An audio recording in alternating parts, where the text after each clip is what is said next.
बताएं कि बलूचिस्तान के अंदर जब हम आपके प्रोग्राम के अंदर बैठ के मैं खुद बजाते खुद आपको जब ये बात करता था। बलूचिस्तान में हम नहीं आए थे ना वो सिचुएशन क्रिएट और करने के सुन लिए तो ले, हसन तो दुरानी बीबी जी। सुन तो ले, बीबी बलूचिस्तान सुन में तो अगर ले। लोग भड़के हुए हैं तो पाकिस्तानी नहीं हुकूमत आए से तो भड़के हुए हैं, हमने नहीं भड़काया उन्हें, हमने नहीं आप ये कह भड़काया। रही है ना, हमारे आप ये देश में कह रही है। आकर अच्छा यार, दहशतगर्दी मचाकर कोई यूं ही चला जाएगा तो उसे हम क्या कहेंगे? उसे हम फ्रीडम फाइटर तो कतई नहीं कहेंगे। आप कहते रहिए। भारत के एक्शन से पाकिस्तान में खलबली भी अब तेज हो गई है। पाकिस्तान के रक्षा मंत्री को सता रहा है हमले का डर।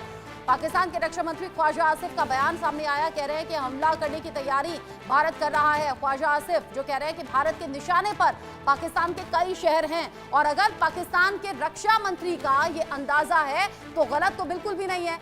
भारत के प्रधानमंत्री नरेंद्र मोदी ने कल ही इंडिकेशंस दे दिए हैं। इससे पहले उरी अटैक हुआ, सर्जिकल स्ट्राइक हुई, पुलवामा अटैक हुआ, एयर स्ट्राइक हुई और अब अगली स्ट्राइक की बारी है। वो सर्जिकल होगा, एयर स्ट्राइक होगा, ये वक्त बता देगा। लेकिन यहाँ पाकिस्तान के रक्षा मंत्री ख्वाजा आसिफ जो ये कह रहे हैं कि हाँ, पिछले 30 साल से आतंक को हम पाल रहे हैं, इस गंदे काम को हम कर रहे हैं और अब डर सता रहा है।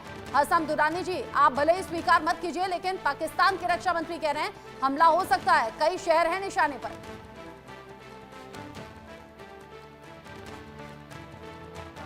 हेलो हसन दुरानी जी,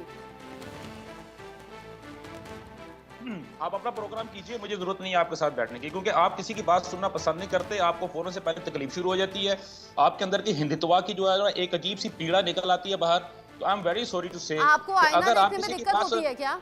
भी आपको आईना नहीं देख, आप खुद आपको आईना देखने में दिक्कत होती है क्या? पाकिस्तान के उप प्रधानमंत्री जो कह रहे हैं वो मैं नहीं जा रही हूं उसे बुलवाने के लिए। पाकिस्तान में बैठे क्रिकेटर जो कह रहे हैं वो मैं नहीं बुलवा रही हूं उसे जाने के लिए। साथ ही साथ पाकिस्तान में बैठे हुए जो एक्टर और एक्ट्रेस पाकिस्तान की हुकूमत पर सवाल कर रहे हैं ना, उनसे मेरी बातचीत नहीं हो रही है, उनसे मेरी बातचीत नहीं हो रही है। हसन दुरानी जी, पाकिस्तान के जाने माने चेहरे ये मान रहे हैं कि इसमें पाकिस्तान का हाथ है और पाकिस्तान अब निशाने पर है, पर आप मत मानिए, आप मत मानिए, आप मत मानिए। मैं समझ गई, वहां पत्रकारों की भी अपनी मजबूरी है, कई रातों रात आपको भी ना उठवा लें, मैं जान सकती हूँ। कई यूट्यूबर्स तो उठा लिए गए वहां पर, कई पत्रकार जो कि रातों रात गायब हो गए। ऐसा होता है पाकिस्तान में, आपके साथ भी हो सकता है, मैं समझती हूँ। शायद मजबूरी में आप इस बात को नहीं मान रहे हैं। कर्नल सिरोही, पाकिस्तान पहली बार तो बेनकाब हुआ नहीं, पाकिस्तान ने जो किया अब भुगतने की जब बारी आ रही है तो डर रहे हैं। पाकिस्तान के रक्षा मंत्री कह रहे हैं कभी भी हमला कर देगा भारत।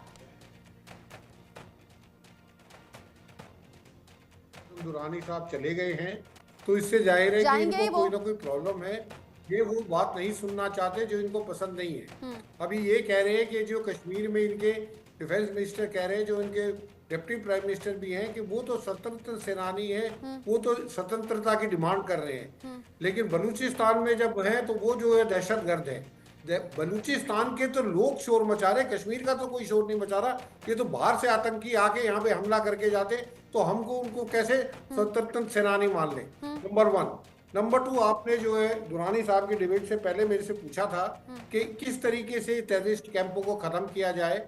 मैं ये कह रहा हूँ जो मोदी सरकार जो स्टेप ले रही है, step by step graduated response दे रही है, ये बिल्कुल सही दे रही है।